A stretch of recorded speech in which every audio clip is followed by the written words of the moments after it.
Greetings, Patrick here. 8 questions with, and sitting in with me to surprise you all is our guest of honor today, Win Scott Eckert. Um, Boy, we're gonna have some fun tonight. Because this is like it's funny. It's I had you like on my Grail list, right? Like I really want to talk to Win, but it's just one of those things that always seem to get away because, quite honestly, I think I was afraid of being rejected. I think I was like, I've already done 600 of these things, but why do I have a feeling if I go ask Win to do this, it's not going to work out, and I don't want to be crushed. with Um, the people that you've had on. Come on. no, I'm dead serious.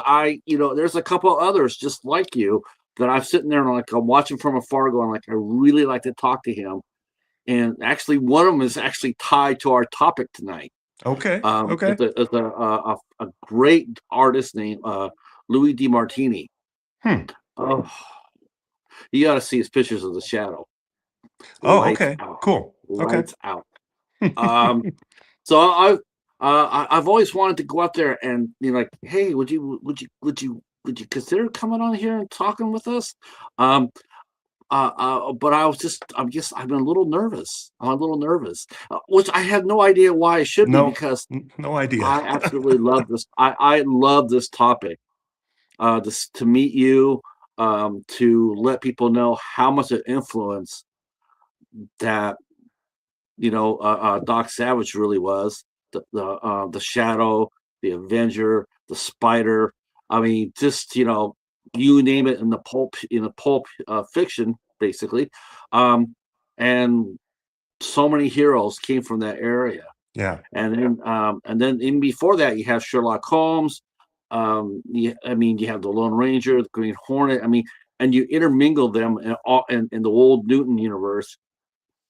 That's got to be like the most joyful thing to do as And far the as being able. influence, yeah, that it had on, all of modern action adventure fiction and mystery fiction today too, right? It's just Yeah, it's a lasting influence of all those characters and writers. no Doc Savage, no Batman.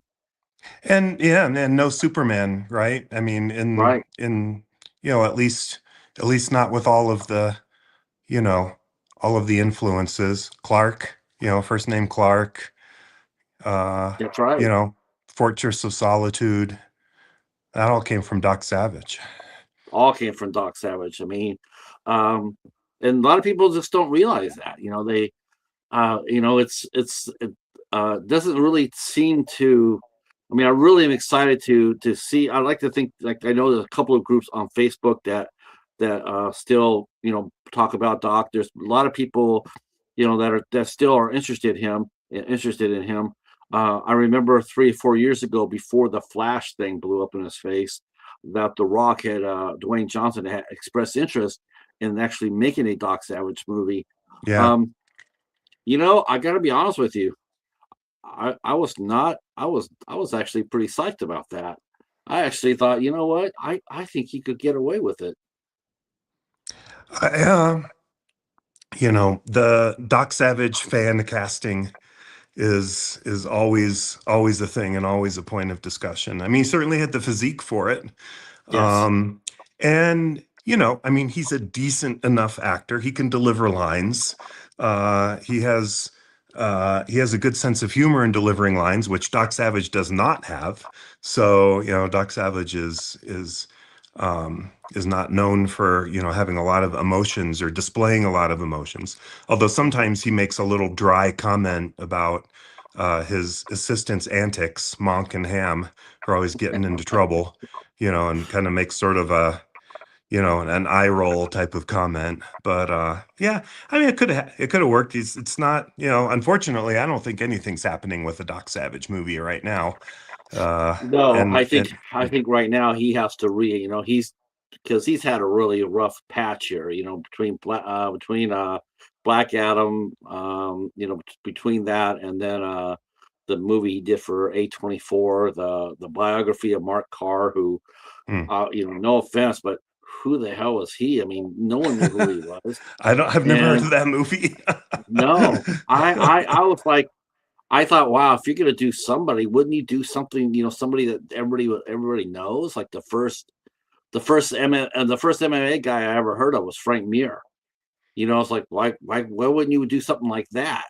But it was somebody who I never even heard of. A lot of people didn't really even heard of, even the fans of that, and it just derailed him. And now he's gone back to safety with the new Yeah, Jumanji movie. yeah. Right. Right. So Yeah. I thought when you said he was going through a rough patch, I thought you meant Doc. I thought you meant Doc Savage. Because Doc no, no, Savage I is meant The also, Rock. No, I think currently as far, yeah, I think it's Dwayne Johnson's career. It's yeah, now it's before it was just pretty much box office gold every time he come on, it was right. great. But then the whole thing with the Black Adam came out, and quite honestly, I mean, you know what it was? I'll be honest with you. I think it was a case of them giving him everything he wanted, and no one had the courage to put the brakes on. Mm-hmm. Um, and I really feel bad for him in a way because like it was sort of weird. I'm coming from a comic book perspective. Is that you watch Black Adam, you're going like, that's really good, but they've ruined it. He got put in a position where he wasn't going to be able to win because they Mm-hmm. put out those two shitty Shazam movies. Those two shitty Shazam movies were all comedy, and it's like, wow, you have the. How can you present Shazam and Black Adam in a movie together? That's where they were supposed to head.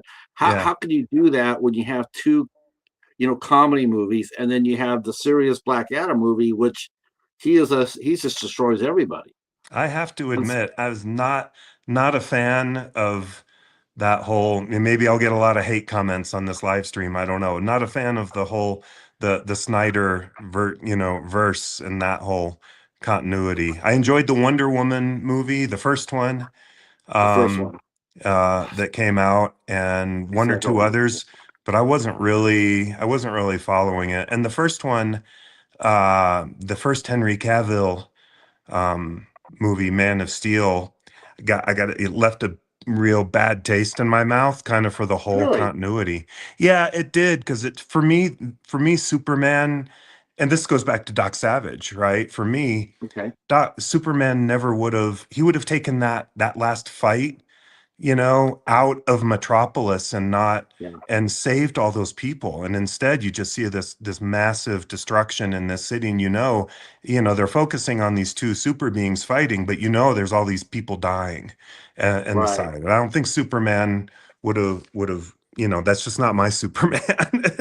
And Doc Savage never It's would have allowed that either. no, it's really interesting too because you mentioned that because when they had the Death of Superman and that came out, and where Doomsday fought against a very weak edition of the Justice League, and then Hmm. you see Doomsday going toward Metropolis, and you see them trying to stop him out from the city, and then it just got pushed back upon on them, and Superman too. He did take it out, and I agree with you. I think that I definitely agree with that. I think that even though the fight scenes itself were the most common, one of the most comic accurate. I mean, Yeah, because that's when they yeah, fight and they fight. That's how it goes. yeah. Um, uh, I the only thing I didn't like about that was the fact that they showed him killing Zod, and Hmm. I'm going like, yeah, I Yeah, don't think he would have did that. I think he probably would have right. figured out a different way. But Yeah. I like Snyder's version of it. I like Snyder's version. Um, oh, that Justice League, that daughter just oh God, you could tell. Zach. He lost his daughter during the filming of that, Mm. and he left the project. He never came back, Oh and yeah, then right. they Joss asked J.J. Abrams to come in there. was it Uh, Abrams or oh, Joss Whedon, or I can't remember honestly. I think it was Abrams. Okay. All I know is that whoever they brought in, they forgot one key element in that movie. That's a freaking editor because Hmm. that movie is so badly edited. It's beyond. It's terrible. I tried watching that. I'm like, I felt bad for him, but you knew they had the pressure on. Yeah. We got to get this. We got to try to save our money. And then it came out, and it was just like, don't I swear when they show when they show Superman and not the Justice League, but Batman and versus Superman, I swear when they brought out Doomsday, the only thing I said, I said, look, they brought a rock troll with them from the Lord of the Rings because that looks like he stepped straight from the Lord of the Rings right into that set, and I'm going like, oh, look, they brought a rock troll. Let me go ahead and check the chat real quick. Okay. Hi, Stephen. How are you? Hi, Shirley. How are you? Let's see, and Jerry, our good friend Jerry, is here. Yeah, if you really like a lot a because see, I mean, you and I cut our teeth definitely in horror along the same lines. But I'm going to ask you, how did you get into horror and pulp and science fiction and fantasy? Yeah. I mean, really, it all kind of goes for me. It all goes back to two things when I was very small, young kid. I was given a bunch of Doc Savage paperbacks, the Bantam reprints, Yeah, all at once, all in, gifted like 15 or 20 of them all at once, nice. and as well as a copy of another Doc Savage kind of adjacent book called Doc Savage: His Apocalyptic Life, which was written by a science fiction writer named Philip Jose Farmer. And so that book kind of sits alongside the regular adventures, each adventure novel.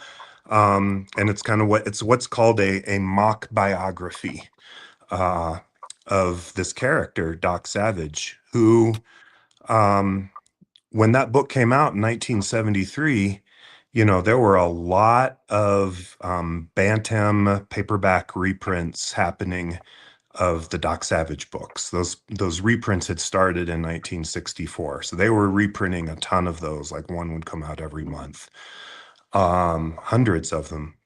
Yeah, And the books originally were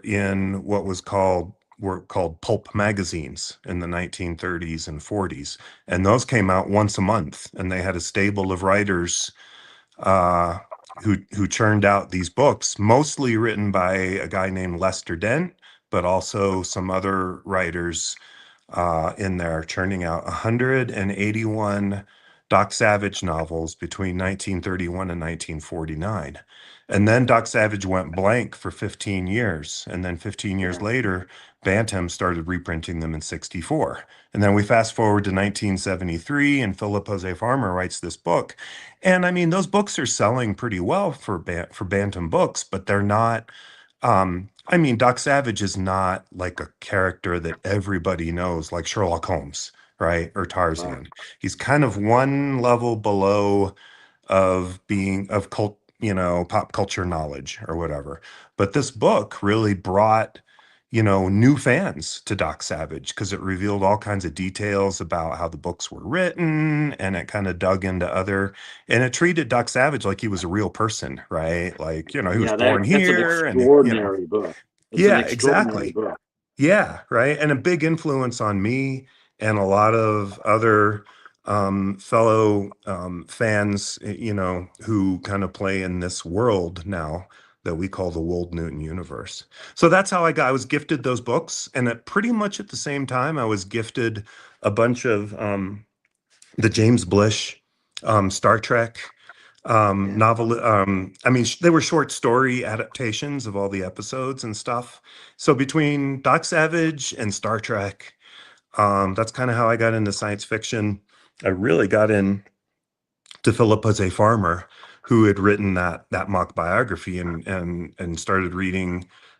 Probably a couple years later, because I was still pretty young, but started grabbing everything of his I could read, and now I'm a huge Philip Jose Farmer fan. Still a huge Star Trek fan, and That's kind of how I got into the sort of the pulp science fiction superhero type of stuff. I always was sort of I was always curious about, because at the time, not only was sort of like how the pulp magazines came on, and then the radio shows came on, and they sort of pushed the pulp magazines out, and then television came on and pushed the radio dramas out, and then then I was always surprised that Doc Savage never got a radio program. Oh, there were. It was actually there were in and you should have Will Murray on sometime because he'll speak to this with a lot more authority than I can. But there was a radio show that ran about one season in I think the mid 1930s, and there's actually a book of the scripts. So there's like 24 or 32, I can't remember. Will Murray would correct me. Um, radio shows. I don't think the radio shows themselves exist anymore. But the scripts existed. They were compiled and put out quite a while ago by Moonstone Books. You could probably still find a copy on eBay. It's called the Doc Savage Radio Scripts. Wow, I would like to have Yeah, seen that, yeah. because I listened to I remember listening to The Shadow. Mm-hmm. Listened to some of those episodes have got lost, of course. Sure. Um, and then they went through different voices. A lot of people, you can really surprise them even to today when you go ahead and you sit there and say, "Did you know that Orson Welles was the Shadow?" And Right, right. people are like, "What? What?" What? Yeah. And they're so Yeah. surprised by that because he's such a esteemed, serious filmmaker. Mm-hmm. Citizen Kane, who he talked to, is considered within the top 5 movies, American movies ever made. Right. And then you find someone says, "Yeah, he plays the Shadow too." Yeah, Uh, exactly. Well, and kind of along that line, back to the pulps. There were some writers that kind of made the leap out of the pulps, which was, considered trash literature at the time, and kind of into more, the literary, so-called literary mainstream. Raymond Chandler, Dashiell Hammett, with Philip Marlowe and Sam Spade, and a whole bunch of others actually made that leap. Others didn't make that leap, and they're still just as well known today, or even more well known, like Edgar Rice Burroughs. You know, so right? Yeah, yeah. yeah, that's true. I mean, you don't. Wow, it's funny. It's funny is that even though they seem to crank out a Tarzan movie once in a while, it's like it's not really supported by any new novels or or writers, not unless they go to the Wold Newton universe. I can't remember the last time that I've actually seen a brand new standalone novel based, without you guys in a bookstore. I can't remember. Oh, It's like well, the bookstore. I mean, so that's like a whole nother thing. I mean, Edgar Rice Burroughs is putting out new novels, you know, um, and I've written a Tarzan novel and a Korok Son of Tarzan novel. But bookstore distribution is like a whole nother issue, right? I mean, and I think nowadays, unless you're Clive Cussler or Dirk Cussler, his son, or people doing, the Tom Clancy spin-off books, or unless you're James Patterson, oh that's God. that's who ends up in bookstores and grocery stores. But there's so many more books out there that just don't get the bookstore distribution. I will Uh, say yeah. this, even though I have my problems with him, but I will say this about Clive Cussler. I think he probably came closest to being in the same spirit as the pulp novels Oh with yeah, and with their especially story. his early stuff. Yeah, Yes, yeah, yeah. yeah, definitely. I used to eat those up too when I was a kid, and my dad Oh, had me them, too. so he would read them and then he'd hand them off to me. And in fact, I still have in our guest bedroom, I have a whole bookshelf full of Cussler hardbacks because I used to start getting them from my dad for his birthday and Christmas and Father's Day. And they're mine now. My dad's passed on. So I don't think I've gotten them since like 2017 or 18, but up Yeah, through then I have like a full set. I try, his earlier stuff. I think it's like this with any author that does a series of characters. Because I saw this too many times with certain series of books that I like to read. Um, yeah, I read the Kai Cussler books. His earlier stuff is just amazing. Yeah, So much different than today's. yeah, Way different. yeah, I like Robert Parker. He wrote a Spencer book. You go back to read early Spencer to yep, Spencer when he passed. It's like, right. man, you're like this, and the other one you're putting on just to help you get to sleep because Yeah. they get people authors get comfortable in their characters I and think he might have lost some energy too as he was yeah, getting older. He still had that panache and that style, and that gift of dialogue between characters that you love. But to your point, yes, the books got shorter, mhm, and like, I mean, the the printing, like the margins got wider so that the book would still be thick, and the chapters got a lot shorter. And I'm not like stylistically against short chapters. I mean, that's a choice, that's a thing. But you're right. They were different from the earlier ones, and the later ones were just had these super short chapters and not as much, you know, exposition, and not as much prose in there. no, no. Um, I'm gonna go to the chat real quick. Okay, My good friend Hobbs Horror is in here. Actually did right. He actually asked a good question here, because this does go down to what we were talking about just a little later. Any early influences?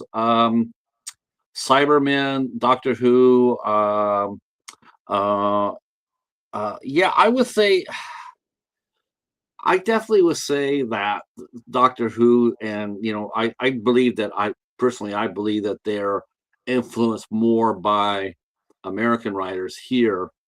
Doctor Who. I mean, the Cybermen were science fictiony, but then again, you look at all the pulp books, and a lot of them were steeped in science fiction.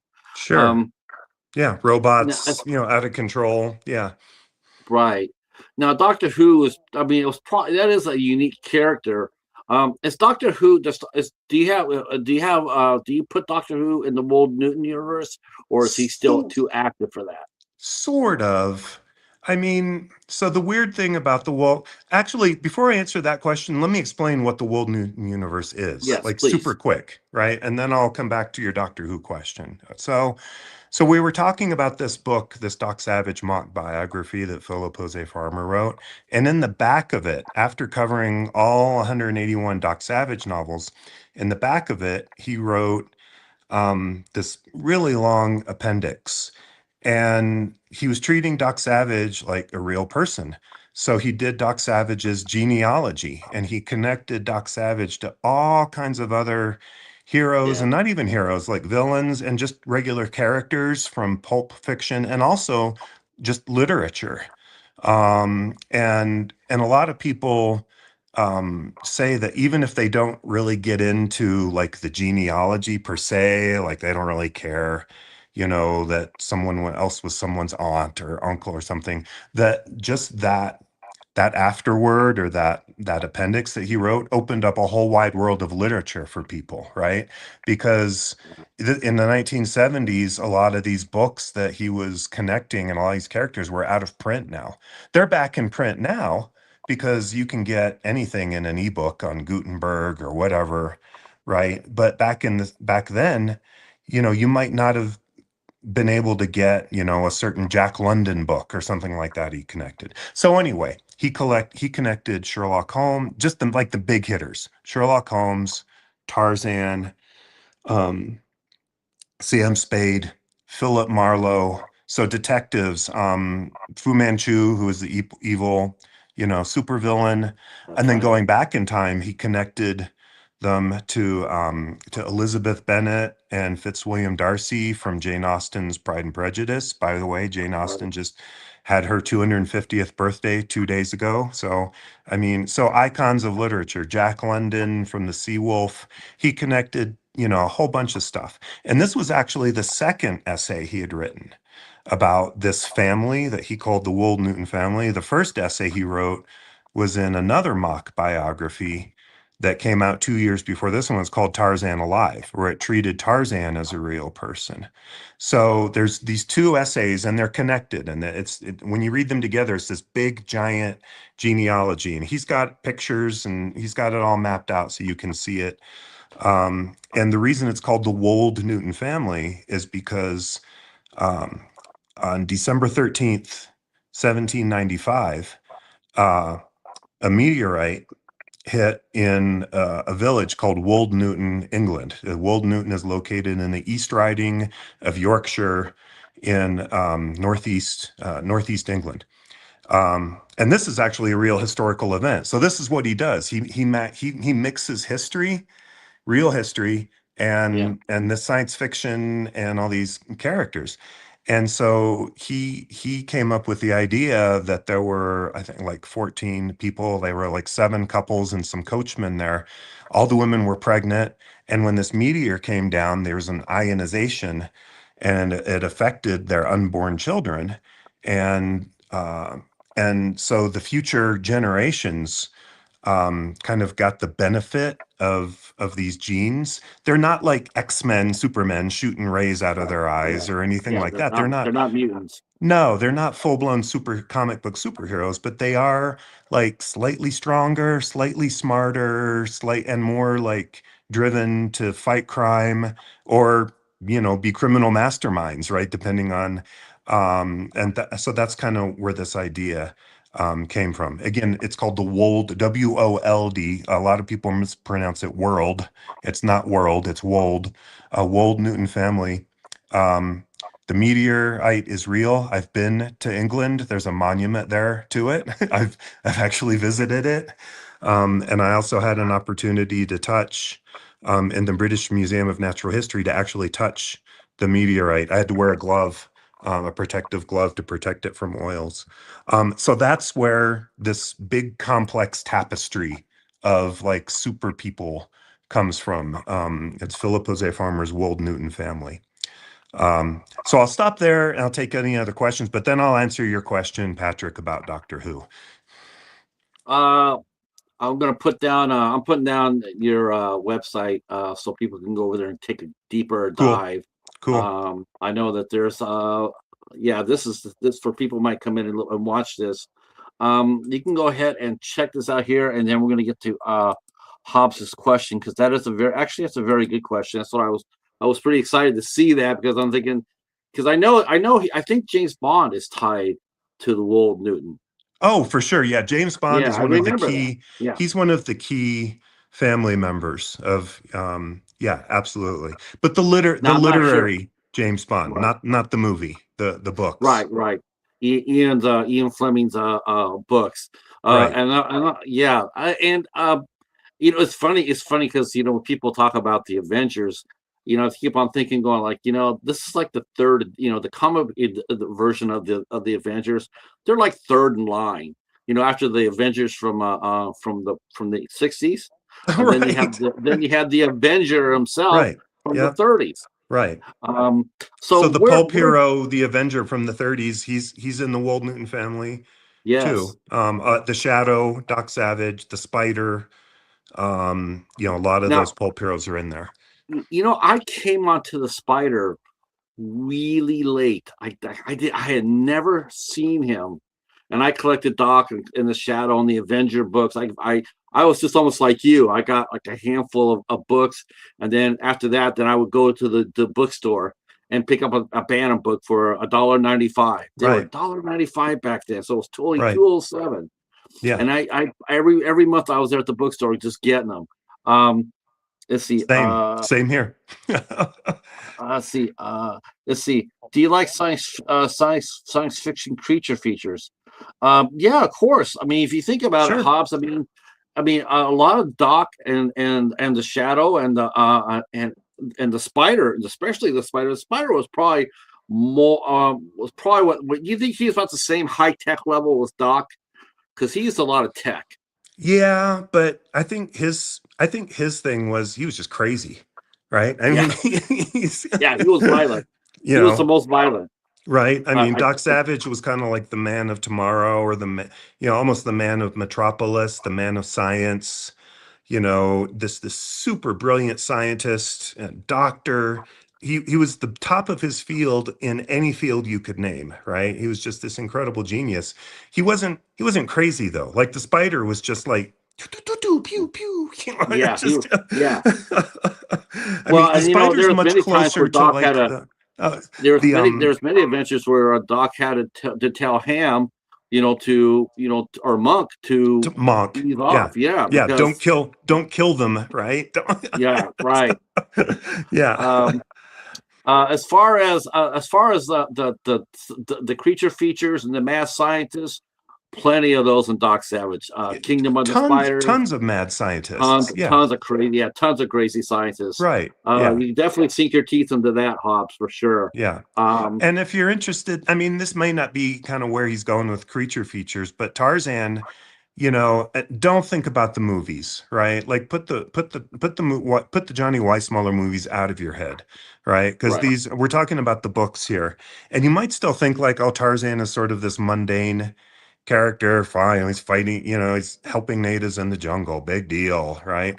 Well, no, I mean, Tarzan multiple times went to multiple different worlds that still had prehistoric dinosaurs and pterodactyls, flying and like flying away with people.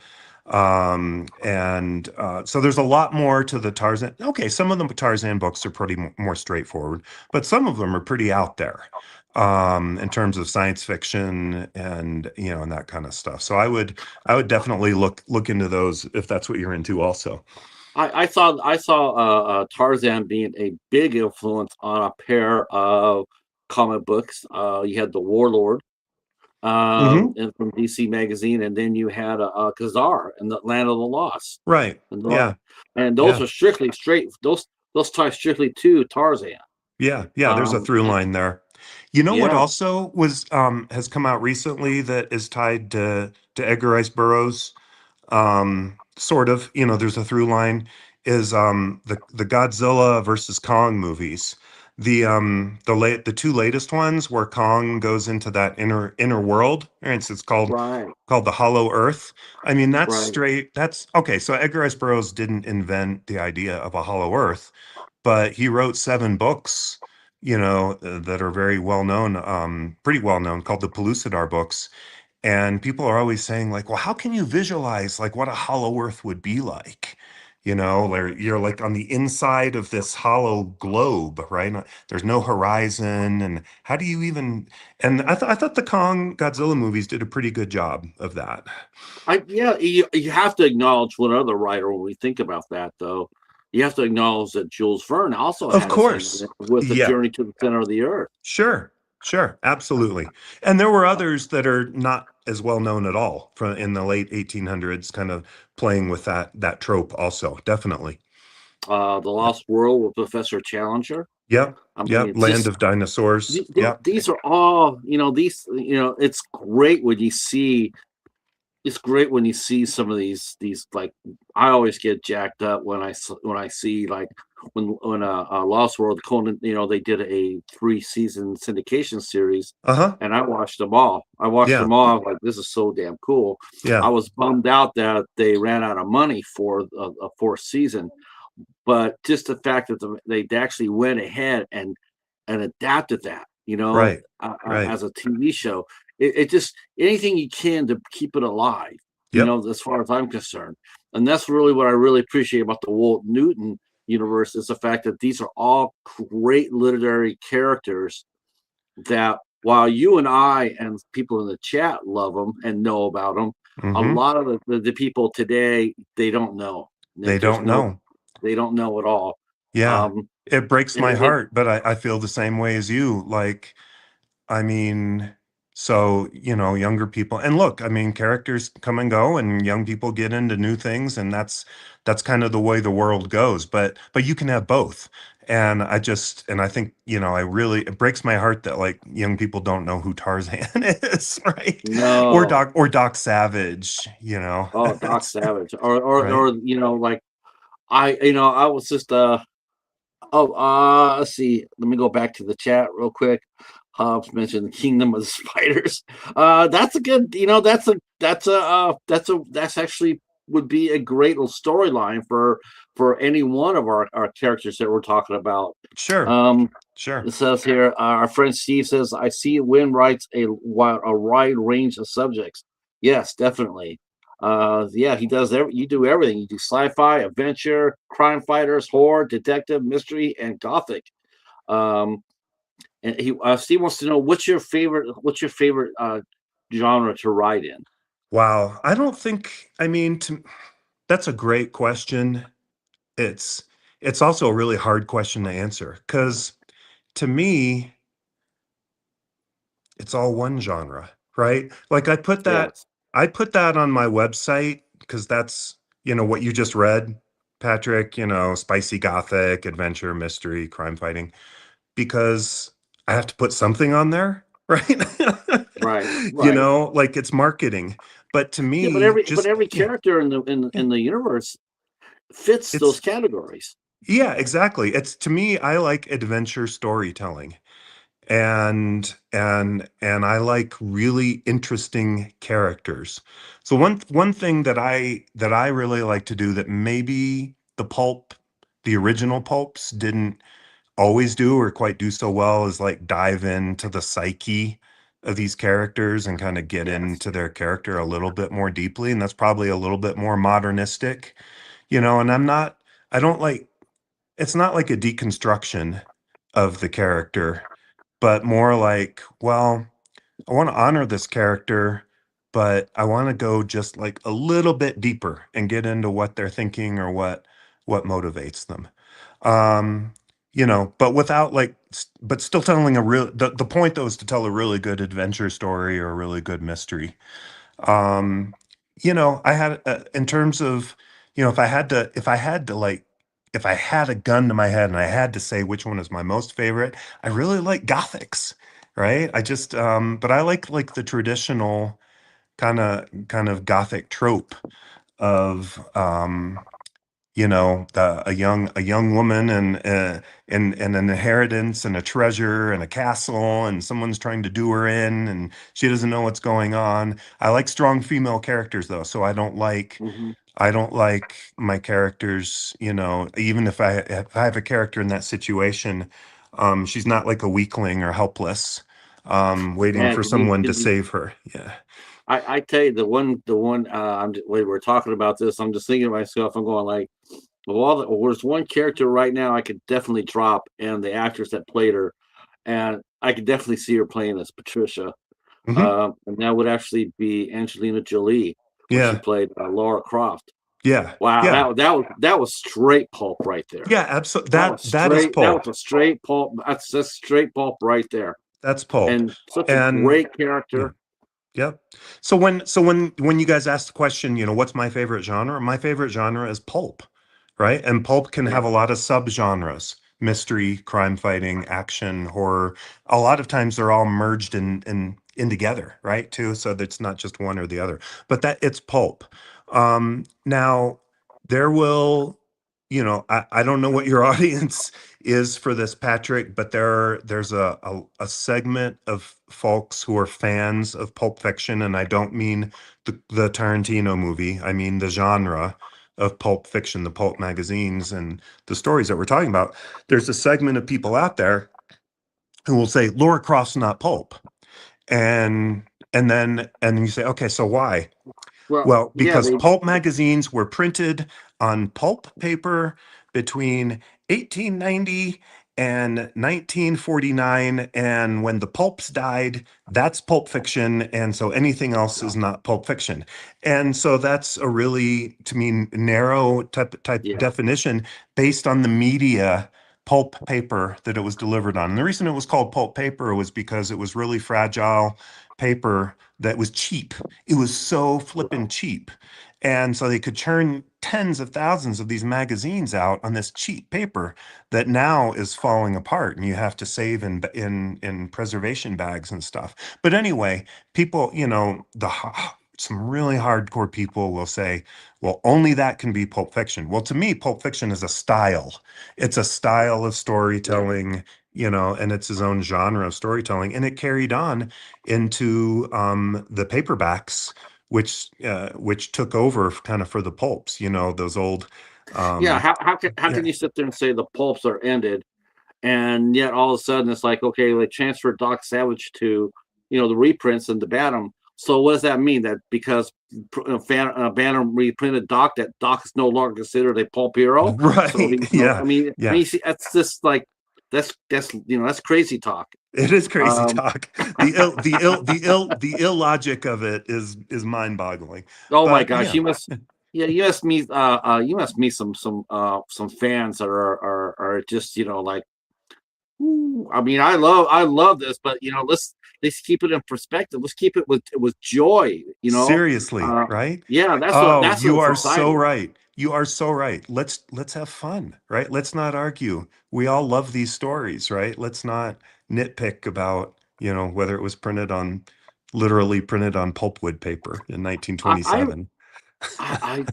I remember, and we're talking about Tarzan, and we definitely got to talk a little bit about because pulp, the pulp books have and the heroes. I mean, they still try to come out.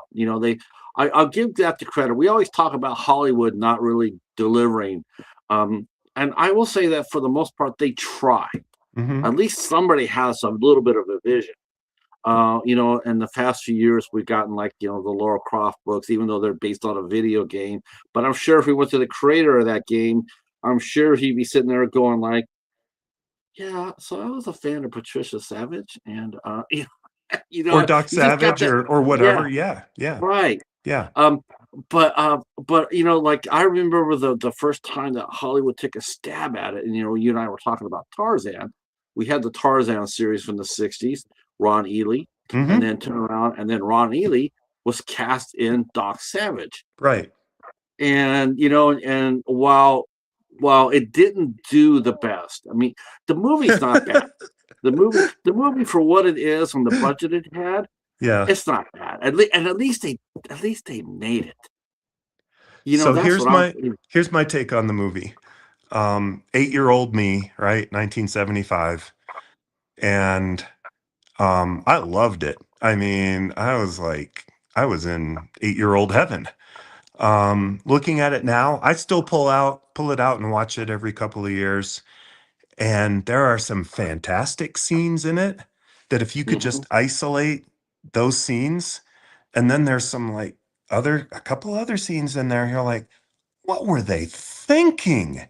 Yeah. What what were they? There's just a couple in there that are like they're a little strange, like that villain in a crib with do you remember the villain, Mr. C's, the villain? He's in the crib Right. with a pacifier. I'm like, that's not from the books, right? So No, that definitely had a little bit of when I'm watching it, I'm like, this sort of has sort of a little bit of a sense of a Dick Tracy type of character. It's like, yeah, one of those weird ass name right. characters, Yeah, Mumbles, or whatever. But right. It's but the definitely thing that campy. It's campy. It didn't have to be, but no, I just think a lot of it had to do with, and I've also said this many, many times on here. I hear people talk about the comic movies and whatnot, and like the first movie comes out, and people are always harshing on the first movie. mhm. For the most part. I mean, very rare does in a superhero movie do they ever come out, with a home run. I mean, like you look at the first Wonder Woman. That's a I love that movie. I Yeah, it's love very it for good. all. I Yeah. love it as much as I hate the second one. Well, the thing is, how can the same people who made the second one have been the people who made the first one? I don't, I have it's no, like that doesn't compute. It's I have no idea what Patty Jenkins was thinking. I really right, truly don't. It boggles my mind. It boggles right. my mind. I'm thinking, that's got I've seen some bad adaptions, uh, but that story has got to be like one of the worst I've ever seen. And it's like the Right, first movie is so great, you right. know. Um, but the origin stories are always going to be the toughest, Hmm. because especially for a show like Doc Savage, like if Hollywood were to make Doc Savage today, like you and I were talking about, if Dwayne Johnson, because he expressed interest in doing a Doc Savage movie, and I would actually, like I said, I would sit there and let him have a shot, because you don't need to write a super smart script to do Doc. I mean, you just want to get him over, and then you can get it. It's just like Doc. It's just like James Bond. They didn't come out with all these high tech villains right off the bat. They Hmm. did really a basic villain. He Yeah. wasn't even on screen that long, but they loved the movie because of all the action and whatnot. Same thing, do the same thing with Doc Savage. Have him come in, have him, focus on his origin. Try a little bit of the Furious Five, Hmm. Fantastic Five. Get him in there. Um, uh, uh, but that would be that's what you have to do. You got to get them over to the general audience who doesn't know anything about Doc. I mean, if you Right. try to do a Doc Savage movie now, people would be they'd be going like, who? Because there Yeah. hasn't been really anything from Doc other than a handful of books, and we already established that people don't read as much as they used to. So the last time that Doc Savage was on TV or in the film was 1975, 50 years ago. Right. You would I have think to if do they a did it, lot. kind of in the vein of an Indiana Jones. I mean, Indiana Jones is Mhm. pulp, right? Pure. Definitely, 100%, a I know hundred that, I percent. mean, obviously influenced by the serials of the 30s and the 40s, the chapter serials, but those were the visual, counterparts to the pulp magazines in the 30s and 40s. Indiana Jones is the inheritor of that. Indiana Jones is a pulp character. Do a Doc Savage kind of like an Indiana Jones. Do it. I would say do it as a period piece and do it in the 1930s. We have so much we can do with CGI now to make, Hmm. things look like 1930s Manhattan, and the airplanes and everything. It could very well be done. I mean, I'd rather have practical effects, don't get me wrong, but or a good mix of both, but it could be done. It just has Definitely to could be be done done. so it's fun and accessible. Now, you were in a court case based on a movie that screams Wold Newton universe, Yeah. and that was the League of Extraordinary Gentlemen, who basically had take the concept of what you and Philip Jose Farmer created, and basically looked at what you did and said, you know what, we could do this too, and they created the League of Extraordinary Gentlemen. Um, I wanted to talk a little bit, if you can, if you're willing to. I want to talk a Yeah. little bit about that, because I didn't understand about the lawsuit. Who was more upset? Was it Alan Moore upset at you, or Philip Jose? It actually wasn't Wold Newton at all. But let me back up. In the late 90s, Alan Moore put out the League of Extraordinary Gentlemen, graphic novels, comics and graphic novels, right? And of course they continued, but it was basically like the first two were the biggest ones. And it was the same type of concept as Wold Newton, where you have a lot of characters from different pieces of fiction mixed into one story. So you had Alan Quatermain, who was in books by H. Rider Haggard. You had Mina Harker from Bram Stoker's Dracula. Dr. Fu Manchu was in there, although he wasn't named. Um, and Sherlock and Mycroft Holmes were kind of there in the background. You had Dr. Jekyll and Mr. Hyde. All of these are public domain characters, by the way, except for Fu Manchu, which is why I didn't name him, right? Oh, okay. Um, so they and he told these were really cool graphic novels. Captain Nemo, Jules Verne, right? Yep, yep. Um, so so it was a very similar concept to a shared world of lots of different characters that were created by different people. It's very similar to Farmer's Wold Newton concept. But I mean, that's okay. I mean, so Wold Newton, Farmer, his estate, well, Farmer was still alive when they started, but there was no beef there. Like it was still different enough. The lawsuit came about because of the movie. So the movie got made in 2003. And what happened was there were these other screenwriters, and it's been way too long, so I can't remember their names now, so I'm sorry. But these other screenwriters wrote a screenplay for a movie, a treatment called Cast of Characters.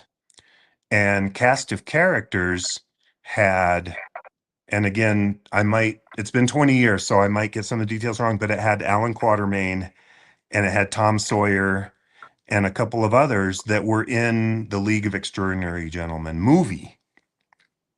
So when the movie came out in 2003, the screenwriters of this unfilmed screenplay, Cast of Characters, sued League of Extraordinary Gentlemen, not Alan Moore, because Alan Moore was not associated with the movie. Okay. Okay. So, but it did cause Alan Moore to kind of throw up his hands and say, I'm done with like allowing Hollywood to make my movies, right? Because because this is too much hassle, right? So they sued, Cast of Characters screenwriters sued the screenwriters and the makers of League of Extraordinary Gentlemen for ripping them off because they said that League of Extraordinary Gentlemen film was actually based and ripped off from their unmade screenplay of Cast of Characters. So really, it was made from the comic books of Alan Moore, but the movie did have a couple of elements that Alan Moore didn't have and that were in the Cast of Characters screenplay. So it gets messy. Okay. So I was only like, I did some very minor background consulting with one of the parties. So it's not like we were involved in the lawsuit at all. We weren't. But because they were trying to find someone who was an expert in fictional crossovers. And that was like in 2003.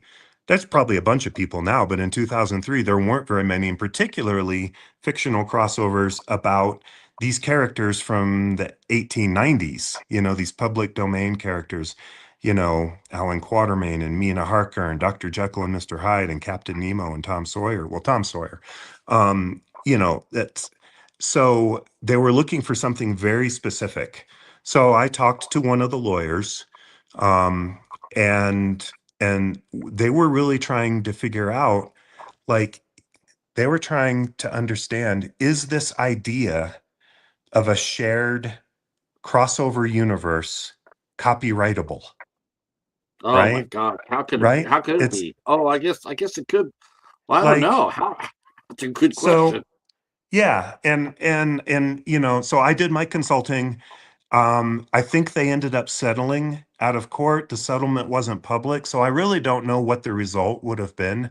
But it would have been a really interesting question. It would have been an interesting question that would have had some like legal repercussions coming back for Philip Jose Farmer's Wold Newton, because like yeah, he came up with the idea of putting them together in a fictional genealogy, but it's not like there haven't been others who have played with this idea of merging characters into a shared universe, going all the way back to the Greek gods, I mean, and so I think it's kind of hard to say that that the idea of just a shared literary universe is copyrightable.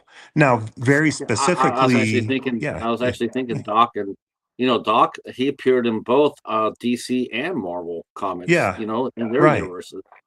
Right. So now do you say that, he's part of the Marvel universe or the DC? Which one? It's um uh eh, now the very specifics of how Phil did it, his creation of the genealogy and saying that so and so Mhm. was related to so and so. That's copyrightable. When you get down to that level, but at a wider level, I mean Warren Ellis did it too with Planetary, right? It's the same it's the same kind of idea of bringing in, a bunch of characters that were previously unrelated. Even even DC, I mean, weren't DC Comics and like All American Comics in the 40s like two separate legal I think entities and they had their I own think it was DC. superheroes? Yeah, I think it was DC and Could be. Charleston Comics. Yeah, and Yeah. they had different characters to it. Like that's one of the reasons why DC for the longest time they couldn't call Shazam they couldn't call him Captain Marvel, I Oh, think. that was Fawcett, but yes, Was it he was Yeah, Fawcett. okay. Yeah, he was Fawcett. So yeah, But they were it's yeah. So anyway, I just wanted to make sure though, like Wold Farmer and his estate and the Wold Newton, like we were not involved in that lawsuit. It was just interesting because I had knowledge about similar concepts. um our friend Tom is here. Catch up with the chat real quick. Talking about the League of Extraordinary Gentlemen. Hi Jennifer. Um and Tom mentions he liked the League with Sean Connery. I've said this every time we talk about this movie. I'll say it again. There's two things I'll say about this movie. I always say one, I just for the love of God, why was Sean Connery so damn upset about the movie? The movie was excellent. It Hmm. was fast, furious. Yeah, the CGI was a tiny bit dodgy, but they were pushing the envelope back then. Hmm. And so I think it looked absolutely great. It's one of those movies that you just sit down and I mean, to me, it's like I don't understand how you would have a problem with the League of Extraordinary Gentlemen and then turn around and do James Bond shit. And it's like they're and say, yeah, but it's not realistic. It's like Sean. It's And then the other thing too is that the actor who played Captain Nemo fucking stole that movie. That movie, Captain Nemo was the shit in that movie. who was that? I He can't was remember. he was. I think he's an Indian actor. I don't think he's ever. Okay. I don't think I've ever seen him done anything since. But he was just fantastic. Loved his The Captain Nemo. the movie was definitely very different from the Yes. first two graphic novels, but that's okay, right? I Yeah. mean, I'm not knocking it for that. I enjoyed the movie for what it was, for sure. It was a Exactly. steampunk pulp adventure movie. Come on, Tom. Look at Tom Sawyer in there. Walking in Hmm. Tom Sawyer, and he's putting rounds on Moriarty. I mean, how the hell, as a fan of that, could you be upset? Nina Harker, sticking Dorian Gray, and this, Petra Wilson, just like she was ravishing. She was like Hmm. beautiful, and she got her revenge, and it was extraordinary. It's just like yes, it really takes you back to those days. I know, and I remember the same. People were like, if the movie should have been much bigger than what it was. I do think that sometimes when an actor or a writer gets too involved in it, like thank you very little, Clive Cussler. Um, that's another one. I loved Sahara. Sahara is one of my favorite adventure movies, Hmm. but Cussler utterly destroyed it. He destroyed it, and you know, that was it. That I never read another Clive Cussler book after that. I have a few, but I haven't found myself reading them because you I'm you so couldn't pissed off that you couldn't forgive him. Um, you know what else kind of flows out from this shared universe idea is Penny Dreadful. Did you see that? Um, I own it. The the TV series. Blu-rays? Yeah, yeah, Yeah, yeah, I own yeah. the series.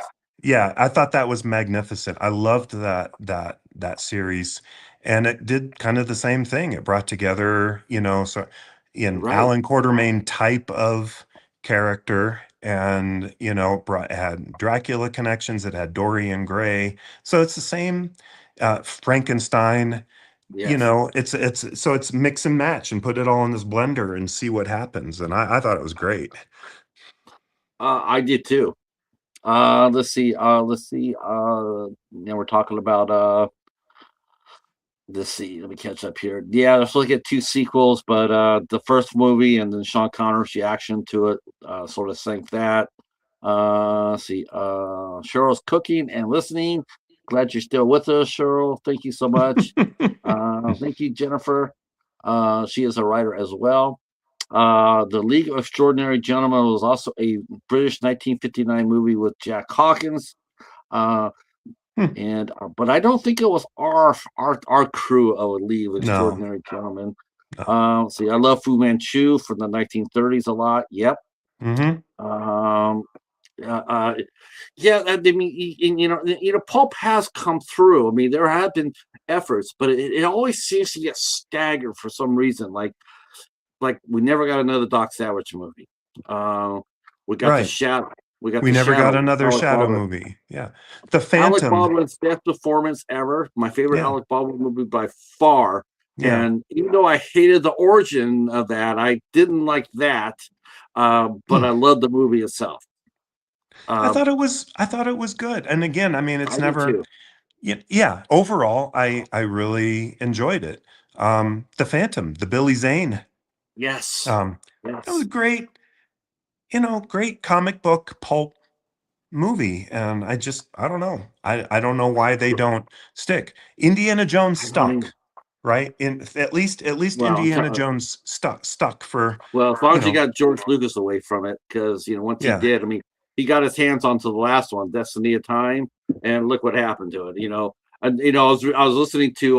I was listening to the commentary during the Crystal Skulls, Hmm. and Steven Spielberg is sitting there going like how George Lucas wanted to make it aliens come into the movie, and George Steven Spielberg said had to talk him off the ledge for that. Says no, Yeah, right. we're not going to do that. We're not going to do that. And then for the Destiny of Time, he got his way, and and basically left a sour taste in our mouth over the Indiana Jones. That's a shame. Sometimes you could just take something and just go buck wild with it. But you know what? Every movie that we've talked about is grounded. It's grounded. Hmm. Hmm. Um, I think probably the only movie I could think of that did not fulfill its destiny and was really bad was Flash Gordon. I mean, the best thing Hmm. about that movie, the two things I liked about that movie was, the Queen, the opening Right. theme, and Yeah. then the closing credits. Because anything between that was just it was. But the thing is, though, is you see something like that, and you're going like, I guess what really upsets me is the fact that you see something like that, and it's not going to do very well. It's going to get roasted, and then people will be scared to come back and revisit it. Yeah. Yeah. Here we go, 50 years since Doc. Alec Baldwin came out in 97 with The Shadow. Here we are, 28 years later, still no Shadow, Right. none of that. And it just frustrates me because, Johnny Depp's Lone Ranger, Yeah. it's like, Right. the And you know damage what? that we, And then another one that actually I refused to see. So people are going to go, well, if you didn't see it, how can you judge it? Well, the reason I can judge it is because everybody else who I trust in my circle who did see it thought it was awful. That terrible Green Hornet movie, yes, I um, was just going that to, I knew that you were going to that say that. that Seth Oh, Rogen oh, movie, I refused. I'm sorry. I'm not, like, you're me too. trashing the character. Yes, Why do you buy the rights to a character? Why do you bother to pay the owners of the character, the Green Hornet, to make a Green Hornet movie and then completely ruin the character, make him like a yes. drunk fool? I Just hated that movie. And people know I always talk shit about Seth Rogen. Seth Rogen he could jump off a cliff, and I'd be happy to push him off of it. yeah. But yeah, I resented him so much for that. I was like, it's just disgraceful. It's disgraceful. It's disrespectful. It is, It's like, and the other point that you raised is an excellent point, which is now that's what everybody, when did that come out? 2013 or 15, or something like whenever it that. came out 10, 15 years ago, it's still, that's in the public consciousness now as to what the Green Hornet is. Oh yeah, the Green Hornet's that goofball, idiot drunk character, right? No, but that's No, what's in their head now. yeah, it It's just yeah. Yeah. it frustrates me. It That is. It's movie frustrating. really it did a lot of damage. At least I can say this about Flash Gordon. I don't think they intended to I don't think they intended to be disrespectful. I think they did with what they could. They're Right. trying to make it pulpy. They are at least trying. Yeah. And it's like, it's just that they had no money. That's they just I didn't mean, have that anything to movie is a put. cult classic, now. Yeah, It's yeah. I mean, but I think I think it's a classic for all the wrong reasons. It's like well, one of those, you know it's what like let's else have is a a double pulp? feature. Let's have Flash Gordon and Plan 9 from Outer Space. Which one's worse? Um, You know what else is a pulp movie? Buckaroo Banzai. Um, have you seen I that have from the never 80s? seen that. I have Okay, never seen that. I heard it's it is kind a of trippy movie. it's trippy and it's kind of a Doc Savage-esque because you've got this guy, Buckaroo, who is the greatest at everything he does, right? Okay. And his crew. So it's the same kind of model. They go around fighting the world, going around the world fighting crime. Um, and he's a rock star.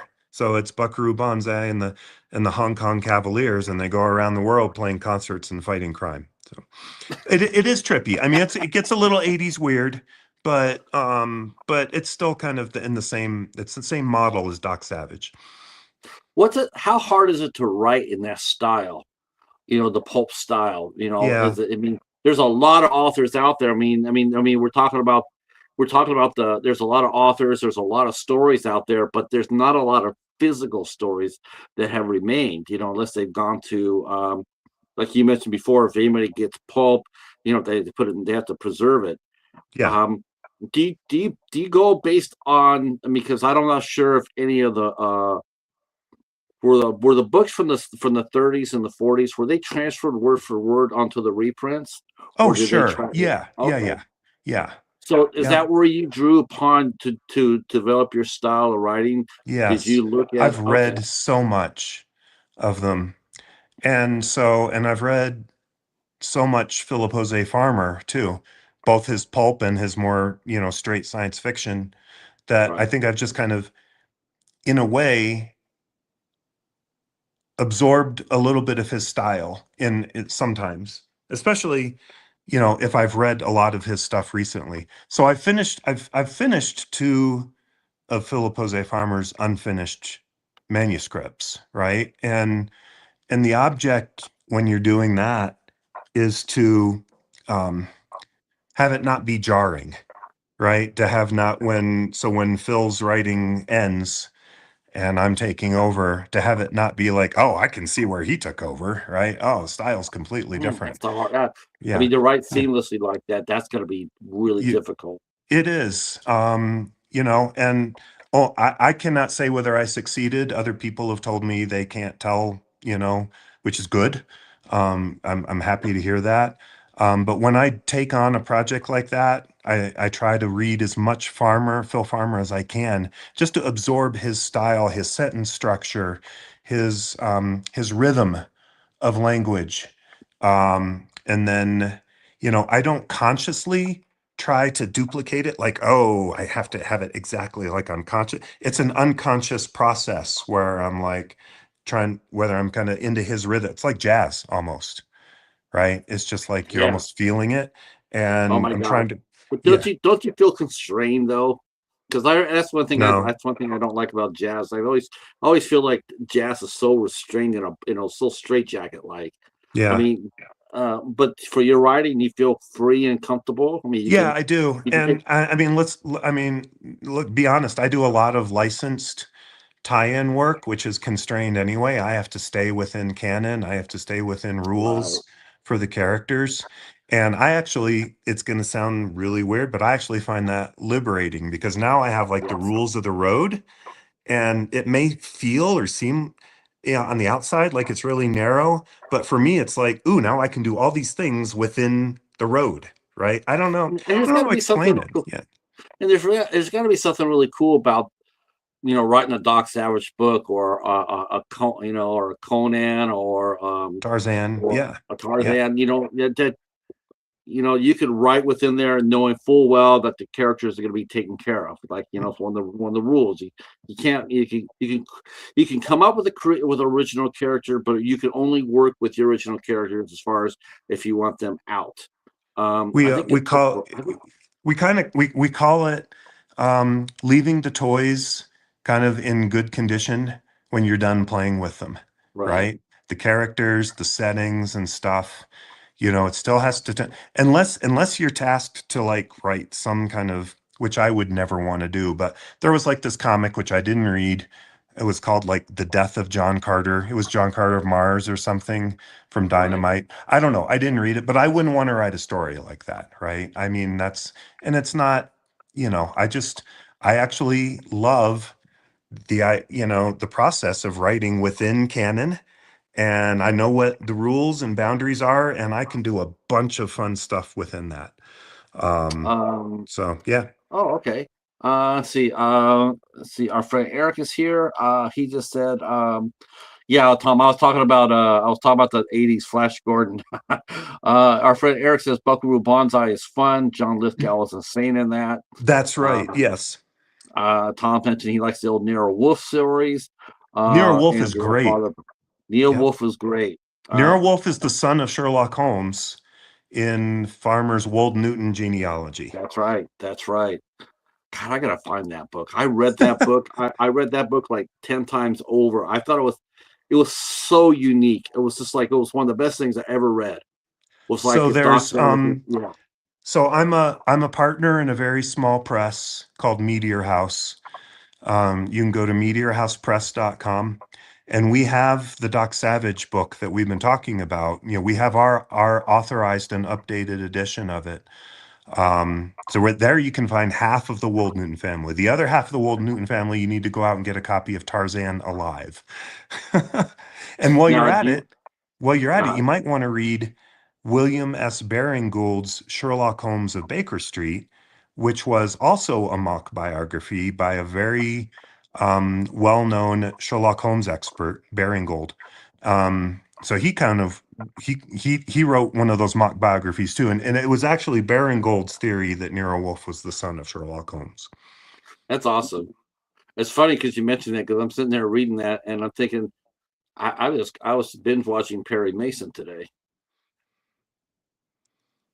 And Raymond Burr ended up doing. Yeah, yeah, I believe he did, or maybe it was William Conrad. One of those two ended up doing. I want to say it was Raymond Burr. it was Conrad.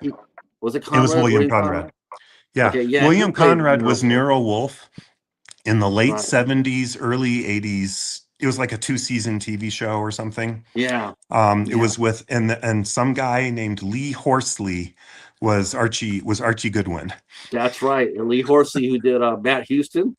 Oh my Yeah, God, yeah, we're yeah, gonna that we're guy. gonna have fun. Yeah, We're gonna have fun with this. So yeah. he did Matt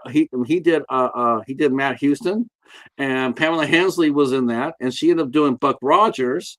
Mm. And I'm actually watching Buck Rogers as we speak. I mean, that's my because I have to write. I do a series called RetroTube, and I go through all these old TV shows and talk about them. And I'm still going to Yeah. do one in honor of Gil Right, Gerard, who passed away right. this week. But Yeah. uh, yeah, God, it's a small ass world. Six degrees, right? That's Oh the my game. God. That's the game we're playing here. 6 degrees. That yes. I think it's great. I think it's great, and I do remember that now that you mentioned that about Nero Wolfe being Sherlock Holmes's father. That's just our son. I think that Yeah. was yeah. Let's see what else. Tom mentioned the old Father Brown books. Hmm. Yep, the old Father Brown books are there. Yep. Yes. Yes, Gil passed this week. He was 82 years old. He passed away of cancer, and it sounds like he didn't know that he had it until it was way Still too pretty late. recent. Yeah. Yeah, Yeah. like almost like a matter of days. No. Isn't that weird how that works out Yeah. sometimes? Yeah. So so it just what makes me think about it is like, I mean, he didn't have any symptoms. He didn't feel. I mean, he didn't you think that if he got that you would feel that, but he didn't. So Yeah. yeah, it was a heavy week for losses, that's for sure. It sure is. It's been a really Uh, tough week.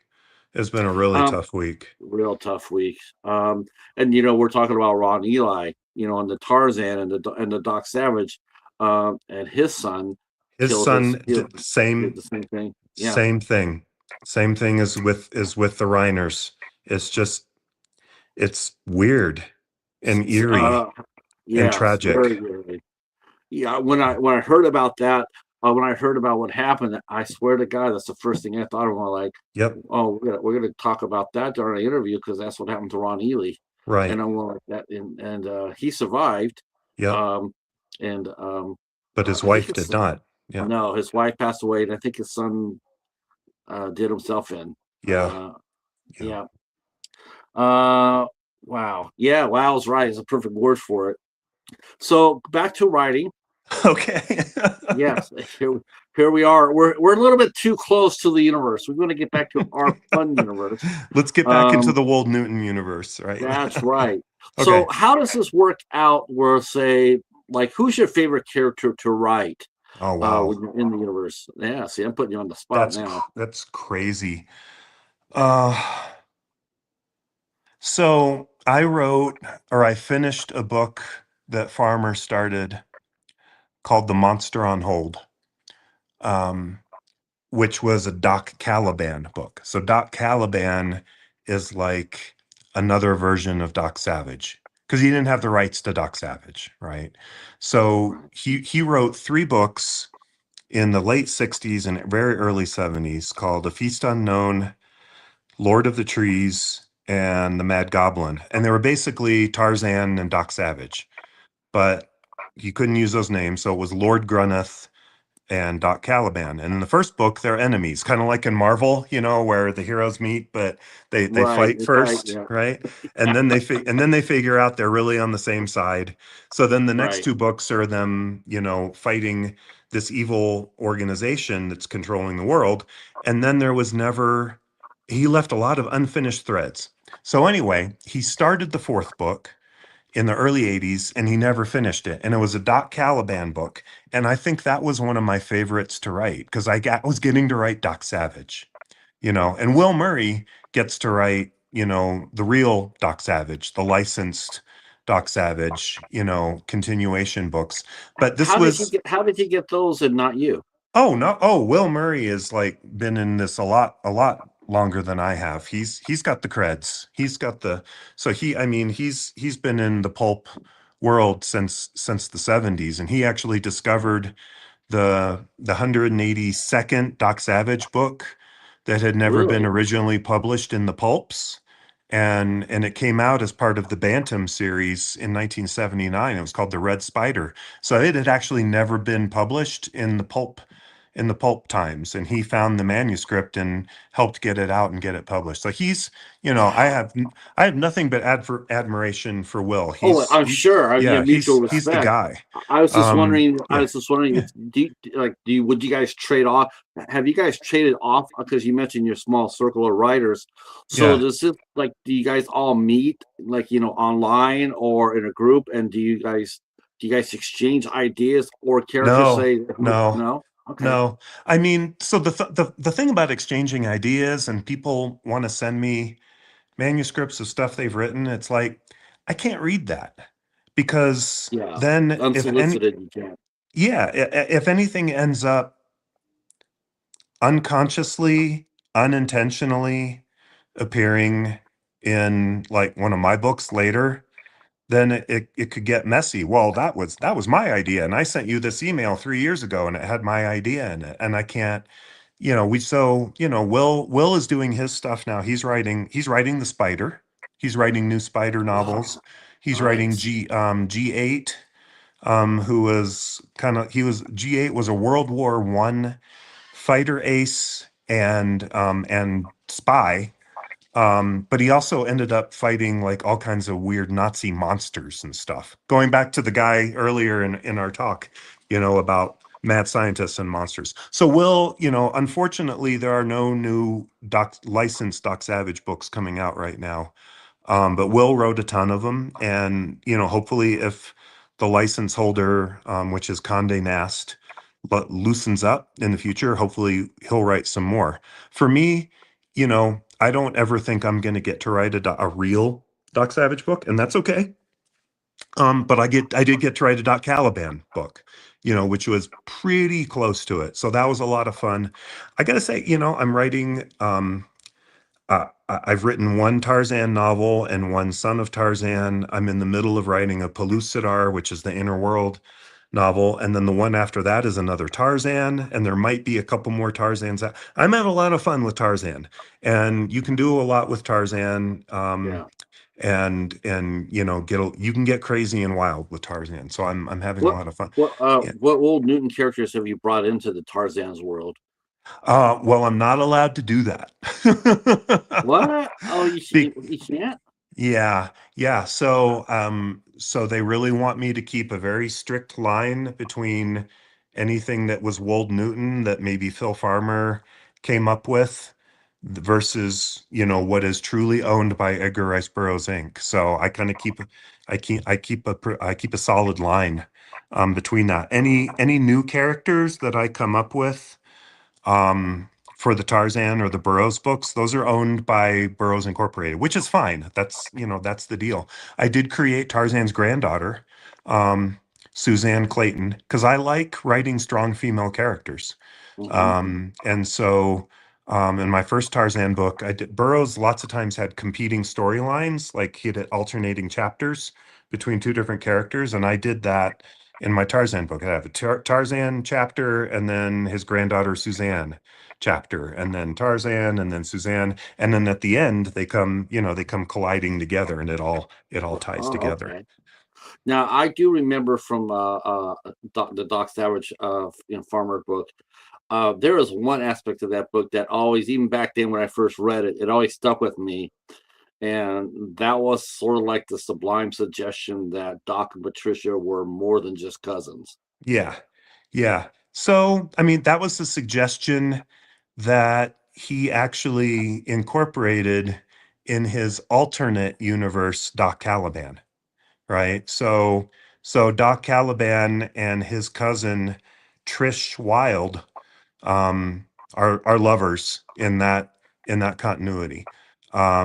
It's an alternate. It's a parallel universe. It's very close Right. parallel universe, but it's still not like the mainstream Wold Newton universe. I mean, we've been talking about comic books for a while. We should probably give credit to basically for them setting up the door, so to speak, uh, with their various multiverses, because Yeah, yeah, that opened it. Like it's like, gosh, how many times can we see Batman? Or like I've always looked at Batman in the comics and going like, how where does he get the time to do all these adventures? I mean, he's got to be Bruce Wayne. He's got to sleep. He's got to, right, he's got to right. walk his dog. All that other stuff. He's got to clean the Batcave.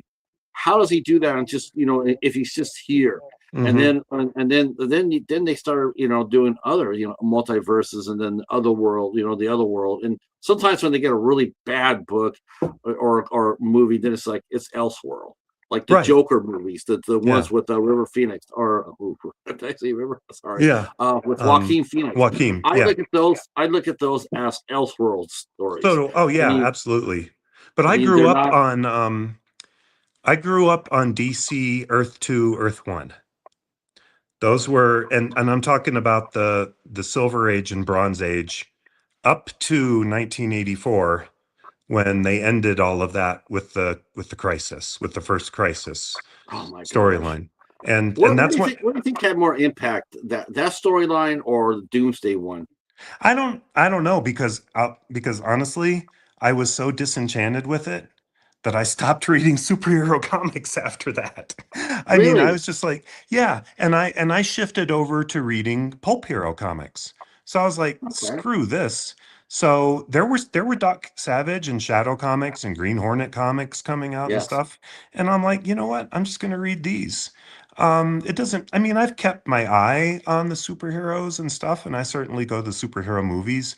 But Oh, for the writing me, of the it's yeah. just it's But trash now. when they You ended know. Earth 2, just a Society of America from the 1940s through the 1980s, that was like my super team. And then they ended it and they undid everything. And I was kind of like, yeah, I mean, I don't like doing that. I don't I don't enjoy reboot after reboot after Oh reboot no, after new no. universe after new universe.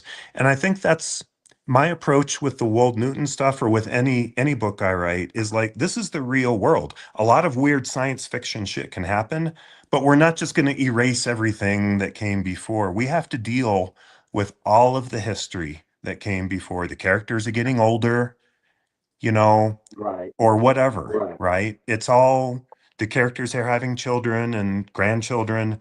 That's all like real life stuff. I Now, prefer that.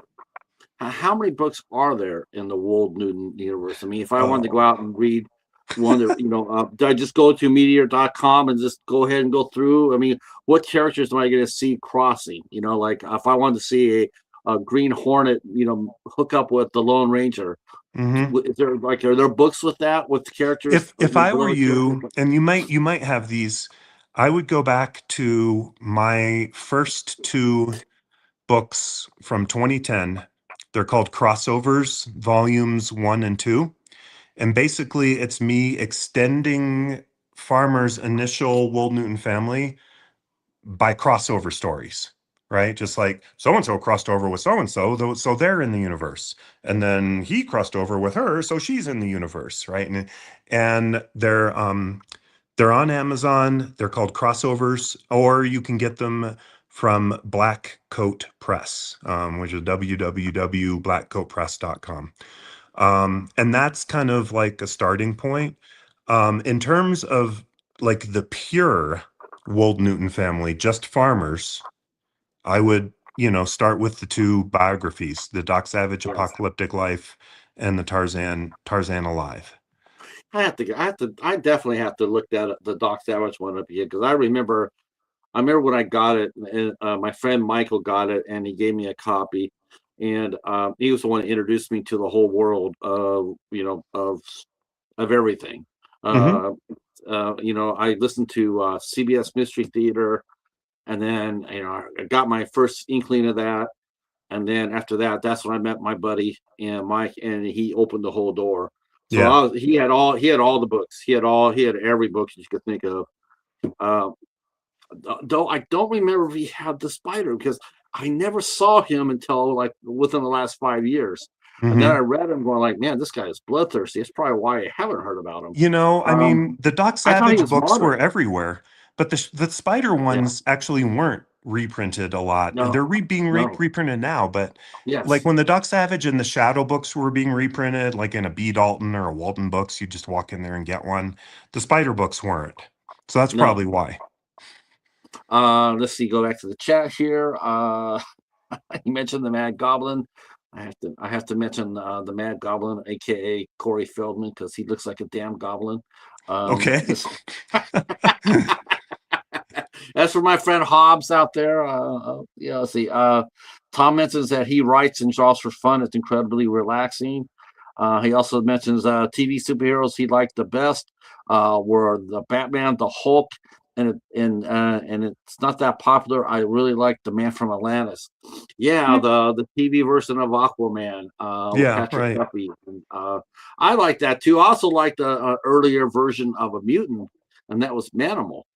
Oh, right. Uh, Yeah, Manimal. yeah, he was Yeah. a shapeshifter. Hmm. He was able to go into any animal. So there was that, and yeah, and of course, if you go back a little bit further, you can talk about the '70s version of Shazam and Uh-huh. ISIS. ISIS. I Like thought he was going to say the man from Uncle for a minute because I'm really oh into yeah, I'm really into the 60s spy stuff too. So the man from Uncle, and like you mentioned a while back, the British 1960s Avengers, Emma yes, Steed, John Steed and Emma Peel, The Prisoner, Patrick the McGowan, prisoner, yes, Secret Agent John Drake, and The Saint. I love all of that yep, the stuff same, too. yep, Yeah. yep. God, the prisoner. Wow, that's a trippy ass Oh series. my God. I watch it every couple of years and it's a classic. I mean, yeah, it's trippy, but it's, I dig that kind of stuff. I ran across a couple of weeks ago into the Salvation Army, and for a minute there, I got pretty excited because I saw this big ass stand there with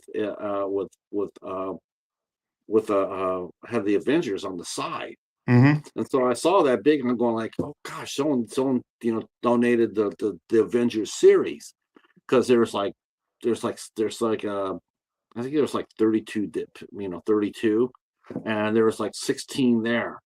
And I went over there, I got excited, and then I looked and it was just one season. They Oh, put like yeah. 2 episodes per disc. I'm like, oh Uh-huh. Lord. Right. And it was only half complete. And so I was like, do I really want that just for the few episodes? Or it's just, part of me really wanted to do that. And there's part of me that says, you don't have the room for that. So Right. put it back. So I put it back. Uh, uh, yes. Oh my gosh. There was another. Yeah, there is another series that we should mention about too, because this is really cool, and it's back on TV, and it's very much fits the pulp style, and that's The Librarians. Oh, I love that show. Yeah. Yeah, that's a great show. Yeah. Yeah, I haven't seen the brand new one, but I haven't either. I've seen all the rest of them. I know they brought back Stone, Jacob Stone. Okay. I think he's the one person from the original series that has to reestablish they're in the same Uh-huh. the same universe. Yep. Um, but yeah, I love the series itself. Yeah, The it's a good TV show. series, I got that too, and fantastic. Very Uh-huh. pulpy, very science fictiony. Um, so much fun to write. Um, so how do you do your plot lines? Do you come with an idea, brainstorm for an idea, write them down, or online or by hand, and then do you outline your Yeah. ideas? Okay, Yeah, and then both. Yeah, like I'll do like a foundation of a lot of note taking, just facts about the characters or the environment or the situation or whatever. And then like you said, it goes into an outline. Um uh Now for me the outline is like a roadmap. But you can still like make rest stops along the way, and do sure. different things once you're writing. So Is I that is don't that is that Ham or Ren I'm looking at? Is that Renwick? this Rennie, this is Aomir. Aelmir. He's a Maine Coon kitty. He's about a year old. Uh, oh Um, my gosh, he's got a lot of growing still to do. yeah, he does. He could. So the outline, is to make sure that I know what the start, the middle, and the ending is. And then along the way in between, there might be detours or other things as I'm writing, because that's the really creative process is when you're writing and then you come, oh, I didn't think of this when I was outlining. I got to add this in. Or, well, this Hmm. other thing doesn't really work as well as I thought it would. I'm either going to get rid of it or I'm going to move it somewhere else. So it's halfway between, you know, I think it's called, some people call it pantsing, which is going by the seat of your pants, like no outline, no nothing. They just start writing. And I have a couple of friends Wow. who do that, and I can't do that. I need to kind of No, I would think that'd be know where extremely I'm headed. difficult to do in this kind of a crossover. I mean, if it Yeah, was original character, sure, I get it. If it's sure. something that you created and someone, something that Parker would do or something like that, sure, I get that.